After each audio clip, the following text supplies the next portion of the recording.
In 2004, the NFC East had Dallas with 9 Super Bowl appearances and 5 wins. Washington with 5 appearances, 3 wins. The Giants had 3 appearances and 2 wins.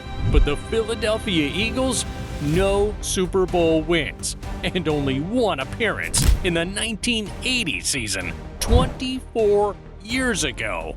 But the lowly Eagles found themselves in the 2004 NFC Championship, this time with a new type of weapon. Weapon X. Tasked with covering the Pro Bowl tight end Alge Crumpler, Brian Dawkins was going to do whatever it took to get the Eagles back to the Super Bowl. In the second quarter, he laid a monster hit on Crumpler, which disrupted the tight end's focus the rest of the game. So at a pivotal moment in crunch time, Dawkins stole a ball intended for Crumpler to completely swing the momentum. If you've ever witnessed Brian Dawkins on the field, you've seen unmatched intensity. So it's no surprise he was an energetic kid growing up. Perhaps too much sometimes. Dawkins was born October 13, 1973 in Jacksonville, Florida. As a child, he was quite the daredevil and had a lot of anger too.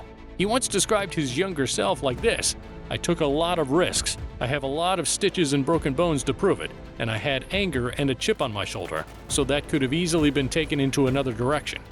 Dawkins credits the game of football and basketball for giving him a place to harness his energy.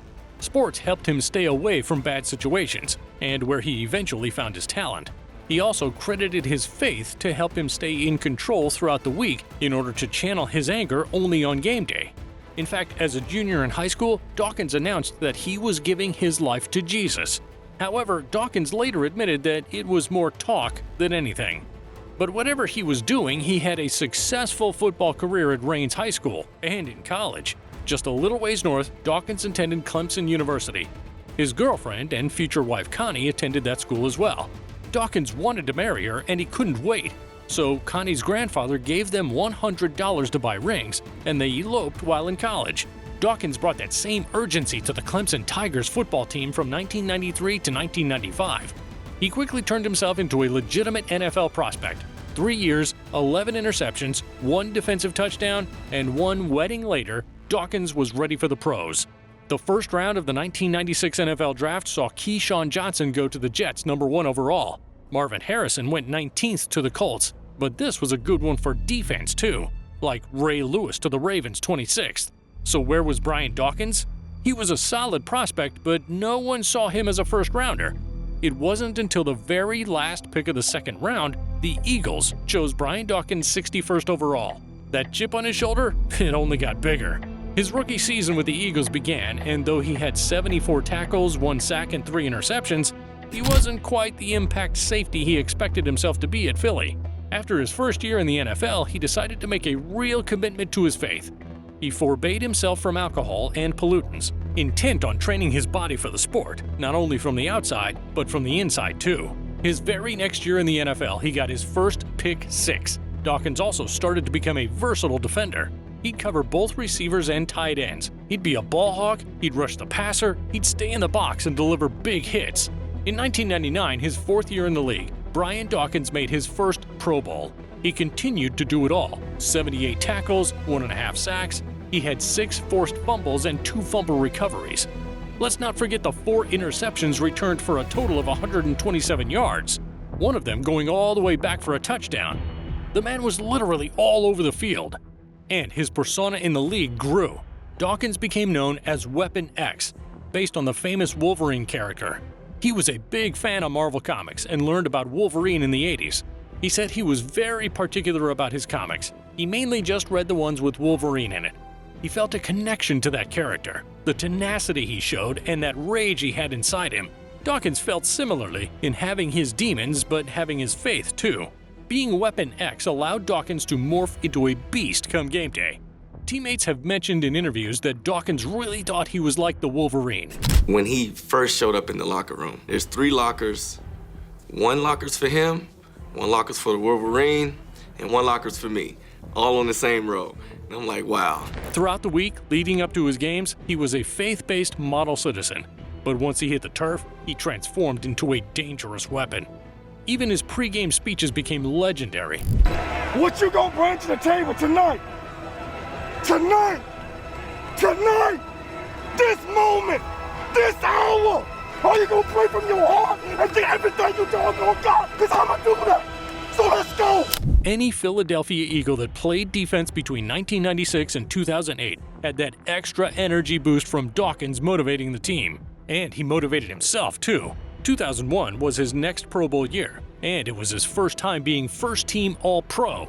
Every year, Weapon X was tallying more interceptions, more tackles, more sacks, more game-altering plays.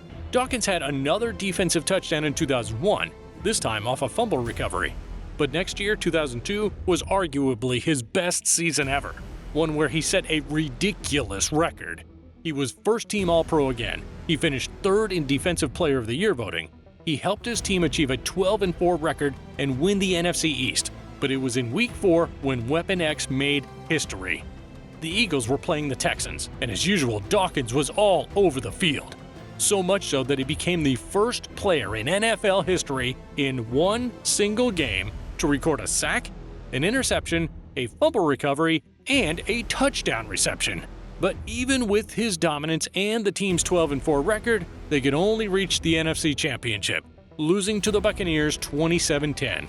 The Eagles still hadn't made it back to the Super Bowl in a very long time. The next year, Dawkins suffered a foot injury and missed more than half the season. The team still found a way to get to the NFC Championship, but lost to the Panthers 14-3. Would the Eagles ever make it back to the Super Bowl? It wasn't enough to be great. Dawkins needed to be clutch. 2004 rolled around, and he played in 15 games. 4 picks, 2 forced fumbles, 3 sacks, and 70 tackles that season. Another year of being first-team All-Pro, and his Eagles didn't even lose a game until Week 9. They went 13-3, first in the NFC East again. They beat the Vikings in the divisional round and made it back to the NFC Championship again, this time facing Michael Vick and the Falcons, the team with the #1 rushing attack, the team that many picked to win, especially given the snowy conditions. The run felt more important. Vick was elusive as ever, and the Falcons had their Pro Bowl tight end Alge Crumpler, the 6'2", 275-pound bruiser, just went for 774 yards receiving and 6 touchdowns in 14 games that season. The 6', 210-pound Dawkins would be tasked with covering him most of the day. So what do you do with a guy that's 2 inches taller and 65 pounds heavier? Do you stay away from physical contact knowing you have the disadvantage? Well, not if you're Brian Dawkins. He was angry at all the times he had made it to the NFC Championship and lost, never making it to the Super Bowl. To add to that, the prevailing thought around the league was that this was Atlanta's game to win, in Philly. The sheer disrespect. With under 3 minutes left in the first half, Philly led 14-3 and Atlanta had the ball on Philly's 40-yard line. Vick pumped to the right, hoping to draw Dawkins to that side, and then threw a strike to the left, finding Crumpler running down the seam.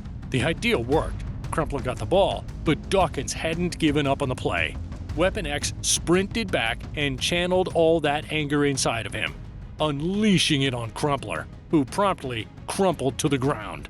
Crumpler held on and he stayed in the game, but barely. It was obvious that the hit had affected him mentally. He didn't catch another ball all day. In fact, he was so off that with 3 minutes left in the third quarter, the Eagles only led 17-10 and Atlanta had the ball on their own 14. Vick tried to get the ball to Crumpler, but he didn't seem to know which route he was running. Vick threw a line drive, but Crumpler kept going. Dawkins turned back, picked it off, and returned the ball to the 10-yard line. A complete momentum swing. The Eagles never looked back. They won 27-10, and they went on to their first Super Bowl in 24 years. Unfortunately, the Eagles didn't end up winning that Super Bowl as they ran into the Patriots dynasty. But Philadelphia was relevant again, and their defense was one to be feared for a long time. A big thanks went to Brian Dawkins for that, who was often called the best free safety during his time in the league. He is undisputedly one of the best safeties ever. He played for 16 years, 13 of those in Philly. He made it to the Pro Bowl 9 times and was All-Pro 5 times. He made the NFL 2000's All-Decade team. He was also the first player to record at least 30 interceptions and 30 forced fumbles. His career included 37 interceptions, 36 forced fumbles, and 26 sacks, which made him the only player in NFL history to have more than 25 in each category. The only thing he didn't get on his resume during his playing career was a Super Bowl win. 2011 was his last year playing at age 38. His last 3 years in the NFL were as a Bronco, but Dawkins was always an Eagle at heart. In fact, in 2016, Dawkins returned to the Eagles as their football operations executive, assisting with player development. And in February 2018, Brian Dawkins won his Super Bowl with the Eagles that he deserved.